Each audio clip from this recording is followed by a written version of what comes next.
সকলকে স্বাগত জানাচ্ছি 47 নম্বর এপিসোডে। আমি কুশল আছি আপনাদের সঙ্গে। আজকে ঘটনা শুনবেন ডাইনির ঘটনার আগেই বলে দিতে চাই, আমাদের দেশে, আমাদের গ্রামগঞ্জে, আমরা অনেক জায়গায় আমরা দেখতে পাই যে ডাইনি সন্দেহে মানুষকে মারা হয়। এই ঘটনাটা আপনারা এমন ভাবেন যে কতটা কুসংস্কার মানুষের মধ্যে আছে, যে মানুষ ডাইনি সন্দেহে এখনো মানুষকে পিটিয়ে মারা হয়। এখনো বিভিন্ন গ্রামে গ্রামে এই সমস্যাগুলো দেখা যায়। আমাদের ঘটনা পাঠান ভুতুড়ে গল্প 123@gmail.com অথবা ফেসবুকে ভুতুড়ে গল্পের ইনবক্সে ঘটনা পাঠান। সমস্ত লিঙ্ক দেওয়া রয়েছে ভিডিও ডেসক্রিপশনে। আপনার জীবনে ঘটে যাওয়া সেরা সত্যি ভৌতিক ঘটনা বা আপনার শোনা সেরা সত্যি ভৌতিক ঘটনা আমাদের কাছে পাঠিয়ে দিন।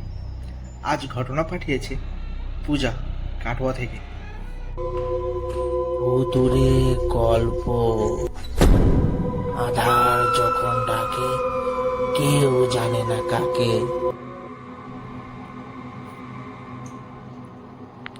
যেভাবে লিখে পাঠিয়েছে সেইভাবে পড়ে শোনাচ্ছি। ওকে আগুনে পুড়িয়ে মারা হয়েছিল, কিন্তু কেউ জানতো না সে আবার ফিরে আসবে প্রতিশোধ নিতে। পশ্চিমবঙ্গের এক প্রত্যন্ত গ্রাম, নাম তার শালবনী। চারিদিকে ঘন জঙ্গল, মাঝখানে ছোট্ট জনপদ। দিনে এই গ্রাম যেমন শান্ত, রাতে তেমনই ভয়ঙ্কর।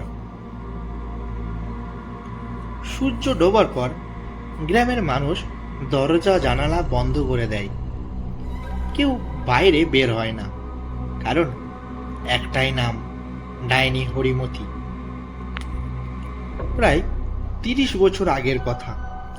গ্রামের এক মহিলা হরিমতিকে ডাইনি বলে অভিযুক্ত করা হয়। বলা হতো সে নাকি রাতে বাচ্চাদের তুলে নিয়ে যায়, তাদের রক্ত খায়। প্রমাণ কিন্তু কেউ দেখেনি, কিন্তু গুজব আগুনের মতো ছড়িয়ে পড়ে। একদিন গ্রামবাসীরা রেগে গিয়ে তাকে ধরে ফেলে।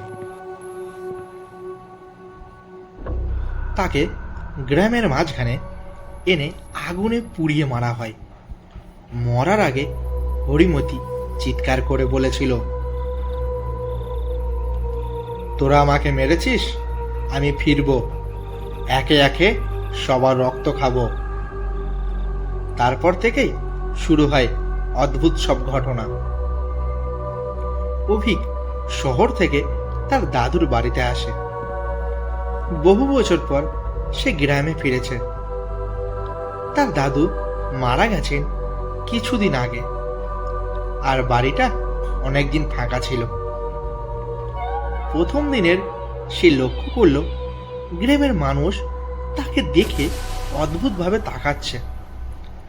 একজন বৃদ্ধ হেসে বলল, বাবা, রাতের পর বাইরে যাস না, এই গ্রাম ভালো না। অভিক হেসে উড়িয়ে দিল। সে শহরের ছেলে, এসব কুসংস্কারে বিশ্বাস করে না। কিন্তু রাত নামতেই সব বদলে গেল। রাত প্রায় 2টো। অভিক ঘুমিয়েছিল। হঠাৎ সে একটা শব্দ শুনতে পেল। মনে হলো কেউ দরজায় নখ দিয়ে আঁচড়াচ্ছে। সে উঠে দরজা খুলতে গেল, কিন্তু দরজা খুলতেই কেউ নেই। ঠিক তখনই তার কানে ফিসফিস শব্দ, আমি ফিরেছি। সে পিছনে তাকাতে জমে গেল। জানালার বাইরে দাঁড়িয়ে একটা কালো ছায়া, লাল চোখ জ্বলছে অন্ধকারে। অভিক ভয়ে দরজা বন্ধ করে দিল। সেই রাতে সে আর ঘুমোতে পারেনি। পরের দিন সে গ্রামের এক বৃদ্ধা কমলা ঠাকুমার কাছে যায়। কমলা ঠাকুমা সব শুনে চুপ করে থাকে। তারপর ধীরে ধীরে বলে, তুই যেটা দেখেছিস সেটা মানুষ না, ও হরিমতি ডাইনি। অভিক অবাক, কিন্তু ও তো মারা গেছে। ঠাকুমা বলল, ডাইনি মরলে শেষ হয় না, ওর প্রতিশোধ বাকি ছিল। তিনি জানালেন, যারা হরিমতিকে পুড়িয়েছিল তাদের পরিবারের লোকজন একে একে মারা গেছে। কেউ নিখোঁজ, কারো লাশ পাওয়া গেছে অর্ধেক খাওয়া অবস্থায়। অভিক তখন একটা বড় সত্য জানতে পারে, তার দাদুও সেই লোকেদের মধ্যে ছিল যারা হরিমতিকে মেরেছিল। অভিক বুঝতে পারল সে এখন ডাইনির টার্গেট। রাত নামতেই সে বাড়ির দরজা জানালা বন্ধ করে দেয়। কিন্তু সেই রাতটা ছিল আরো ভয়ঙ্কর। রাত 3টে হঠাৎ ঘরের ভেতর একটা গন্ধ ছড়িয়ে পড়ল, পুরা মাংসের গন্ধ। অভিক চোখ খুলতে দেখে ঘরের কোণে দাঁড়িয়ে আছে একটা মহিলা, চুল এলোমেলো, শরীর পোড়া, চোখ লাল, মুখে রক্ত লেগে আছে। সে ধীরে ধীরে এগিয়ে আসছে। তোর দাদু আমাকে আগুনে পুড়িয়েছিল, এবার তোর পালা। অভিক চিৎকার করে ওঠে, কিন্তু তার গলা থেকে শব্দ বের হয় না। হঠাৎ দরজা নিজে থেকে খুলে যায়, আর সেই ডাইনি অদৃশ্য হয়ে যায়। পরের দিন অভিক সিদ্ধান্ত নেয় সে এই রহস্যের শেষ দেখবে। সে পুরনো নথি খুঁজতে থাকে। দাদুর ডায়েরি পড়ে সেখানে লেখা ছিল হরিমতি আসলে ডাইনি ছিল না, সে একজন সাধারণ মহিলা ছিল যার ছেলে হঠাৎ মারা যায়। গ্রামবাসীরা তাকে দোষী বানিয়ে দেয়, আর সেই অন্যায় মৃত্যুর জন্যই তার আত্মা প্রতিশোধ নিতে এসেছে। অভিক বুঝতে পারে এই অভিশাপ থামাতে হলে তাকে হরিমতির আত্মাকে শান্ত করতে হবে। সে রাতে জঙ্গলে যায় যেখানে হরিমতিকে পুড়িয়ে মারা হয়েছিল। হঠাৎ চারপাশে ঠান্ডা হাওয়া বইতে শুরু করে। ঘর থেকে সেই ডাইনি বেরিয়ে আসে। তুই কেন এসেছিস? অভিক কাঁপা কাঁপা গলায় বলে, আমি দোষী না, কিন্তু আমি ক্ষমা চাই।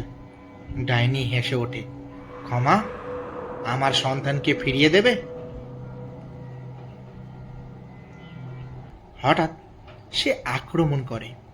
অভিক মাটিতে পড়ে যায়। মনে হয় আজই তার শেষ। কিন্তু ঠিক তখনই সে দাদুর ডায়েরির কথা মনে করে। একটা মন্ত্র লেখা ছিল।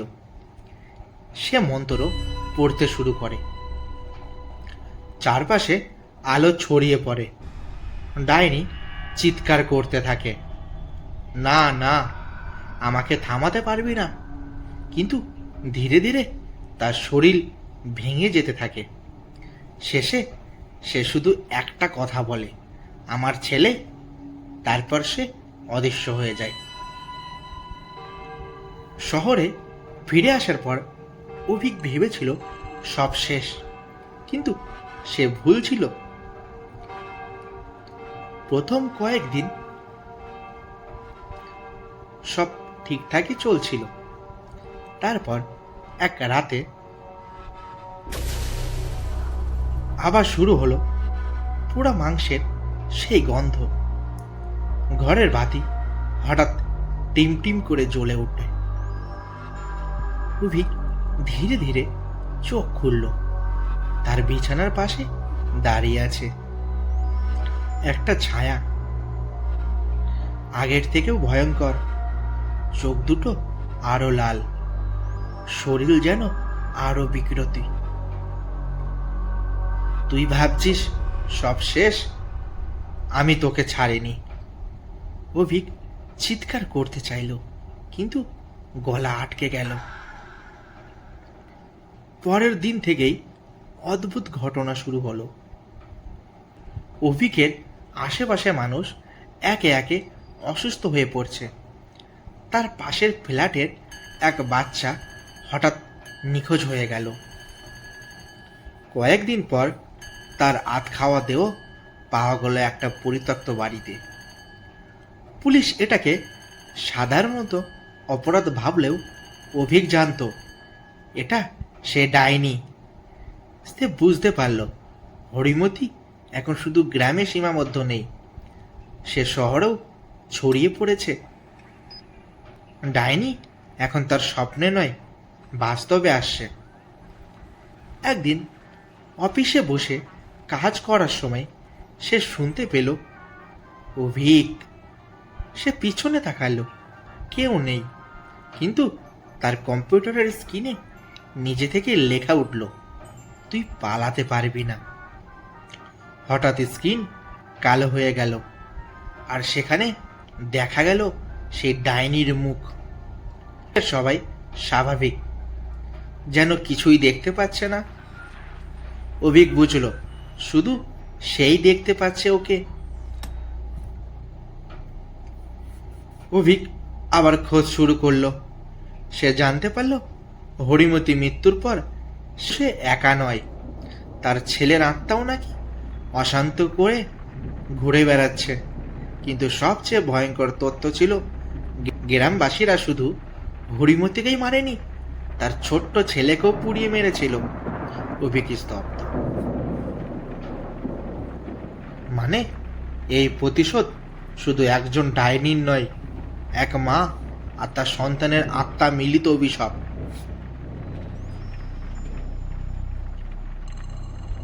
অভিক তার বন্ধু রাহুলকে সব খুলে বলে। রাহুল বিশ্বাস করেনি।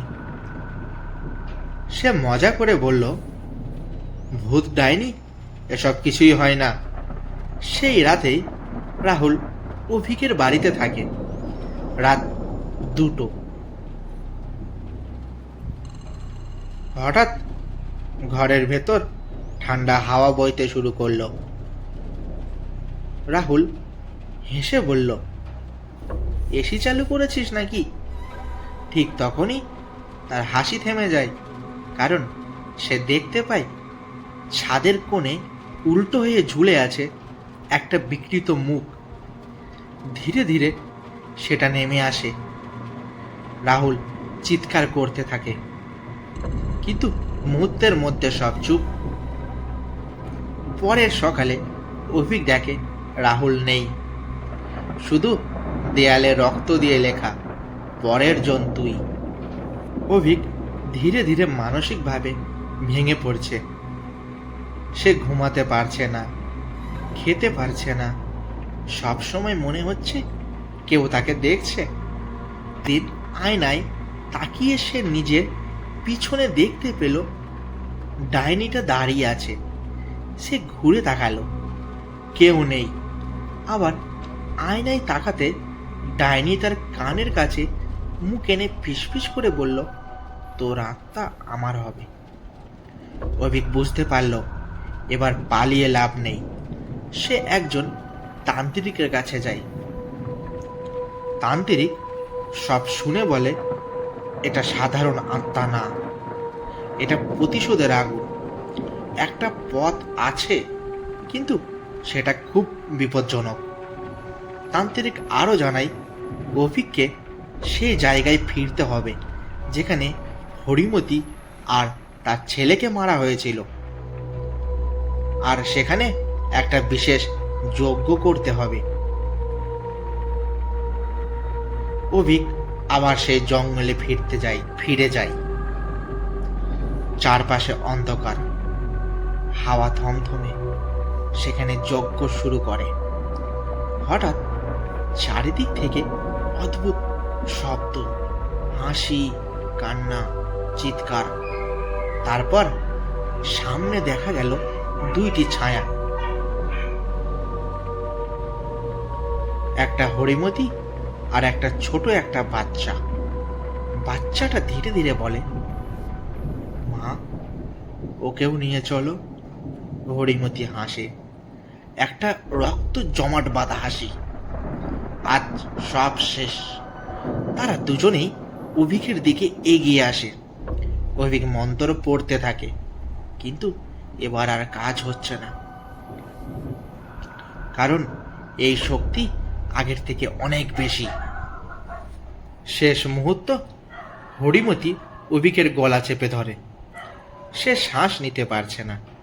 ঠিক তখনই অভিক হঠাৎ বলে ওঠে, আমি দোষী না, কিন্তু আমি সত্যিটা জানি। তোমার ছেলে নির্দোষ ছিল। কিছুক্ষণ নীরবতা। হরিমতির চোখের রং বদলাতে শুরু করে। বাচ্চাটা মায়ের দিকে তাকায়। মা, আমরা কি থামবো? এক মুহূর্তের জন্য সব শান্ত, তারপর হঠাৎ চারপাশ কেঁপে ওঠে। পরের দিন সকালে অভিক জঙ্গলে অচেতন অবস্থায় পড়েছিল। গ্রামের লোক তাকে উদ্ধার করে। সব কিছু যেন শেষ। কিন্তু হাসপাতালে শুয়ে থাকতে থাকতে একদিন সে দেখল তার হাতের উপর ছোট ছোট দাগ, নখের দাগ। আর কানে ভেসে এলো, তুই বেঁচে আছিস, কিন্তু আমি তোর ভেতরে। কবি ধীরে ধীরে আয়নায় তাকায়। তার চোখের ভেতরে এক মুহূর্তের জন্য লাল আলো জ্বলে উঠল। হাসপাতাল থেকে ছাড়া পাওয়ার পর অভিক বুঝতে পেরেছিল কিছু একটা বদলে গেছে। তার শরীর ঠিক নেই, কিন্তু মন না, সেটা আর আগের মতোই নেই। রাতে ঘুমোতে গেলে সে অদ্ভুত স্বপ্ন দেখতে থাকে। রক্ত, আগুন আর ছোট বাচ্চার কান্না। এক রাতে সে নিজের হাতের দিকে তাকিয়ে দেখল তার নখগুলো অস্বাভাবিকভাবে বড় হয়ে গেছে, আর তার ভেতর থেকে একটা কণ্ঠস্বর, ক্ষুধা। দিনের বেলা অভিক স্বাভাবিক থাকার চেষ্টা করে, কিন্তু রাতে সে নিজেকে আর চিনতে পারে না। একদিন সকালে সে জেগে দেখে তার জামাই রক্ত লেগে আছে। সে কিছুই মনে করতে পারছে না। টিভি চালাতেই খবর আসে, শহরে রহস্যজনকভাবে একজন নিখোঁজ। অভিকের বুক ধরপড় করতে থাকে। তার মাথার ভেতরে ওঠে, তার মাথায় ভেসে ওঠে গত রাতের একটা অন্ধকার গলি আর একটা চিৎকার। অভিক বুঝতে পারল ডাইনি হরিমতি পুরোপুরি যায়নি। সে এখন অভিকের শরীরের ভেতর বাস করছে। ধীরে ধীরে তার মানবিক সত্তা মুছে যাচ্ছে, আর ডাইনির ক্ষুধা বাড়ছে। সে নিজেকে ঘরে বন্দি করে রাখে, কিন্তু ক্ষুধা থামে না। এক রাতে সে আর নিজেকে থামাতে পারে না। দরজা ভেঙে বাইরে বেরিয়ে যায়। কয়েকদিনের মধ্যে শহরে আতঙ্ক ছড়িয়ে পড়ে। মানুষ একে একে নিখোঁজ হচ্ছে, কিন্তু দেহ পাওয়া যাচ্ছে বিকৃত অবস্থায়। লোকজন বলতে শুরু করে কোনো অজানা প্রাণী শহরে এসেছে। কেউ জানে না সেই প্রাণীটি আসলে মানুষ ছিল। একদিন অভিক হঠাৎ নিজের পুরনো ভিডিও দেখে। সেখানে সে হাসছে, কথা বলছে, আর চোখে জল চলে আসে। আমি কি শেষ হয়ে যাচ্ছি?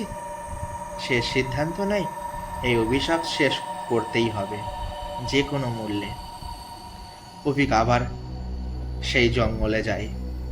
সে জানে এই অভিশাপ শুরু হয়েছিল যেখানে, শেষও সেখানেই হবে। সে আগুন জ্বালায়, চারপাশে মন্ত্র লিখে রাখে। তার শরীর তখন কাঁপছে, চোখ লাল হয়ে উঠছে। ভেতর থেকে কণ্ঠস্বর, তুই আমাকে থামাতে পারবি না। অভিক মাটিতে বসে চিৎকার করে, আমি তোকে থাকতে দেব না। হঠাৎ তার শরীর কেঁপে ওঠে, আর সামনে দেখে হরিমতি, তার বিকৃত জ্বলন্ত রূপে। তুই এখন আমি, আমাকে মেরে ফেললে তুইও মরবি। অভিক থেমে যায়। এটাই সত্যি। এক মুহূর্তের জন্য সব নীরব। তারপর অভিক ধীরে ধীরে আগুনের দিকে তাকায়। তার চোখে আর ভয় নেই, শুধু একটা দৃঢ়তা। তাহলে দুজনেই শেষ হব। সে আগুনের ভেতরে পা বাড়ায়। হরিমতি চিৎকার করে, না, কিন্তু তখন দেরি হয়ে গেছে। আগুন ধীরে ধীরে অভিককে গ্রাস করে। চারপাশে ভয়ঙ্কর চিহ্ন, কান্না, তারপর সব চুপ। শুধু আগুন জ্বলছে। অনেকক্ষণ পর আগুন নিভে যায়। সেখানে কিছুই নেই, না অভিক, না হরিমতি। সব শেষ। কয়েক মাস পর শহর আবার স্বাভাবিক। মানুষ সব ভুলে গেছে। কিন্তু একদিন একটা ছোট মেয়ে তার মাকে বলে, মা, রাতে একটা আন্টি আসে। ও বলে ওর খুব ক্ষুধা লেগেছে। মা হেসে উড়িয়ে দেয়। কিন্তু সেই রাতে বাড়ির বাইরে শোনা যায় খট খট খট, আর অন্ধকারে জ্বলে ওঠে দুটি লাল চোখ। অভিক নিজেকে শেষ করে দিয়েছিল, কিন্তু অভিশাপ অভিশাপ কখনো মরে না। এটা শুধু নতুন শরীর খুঁজে নেয়।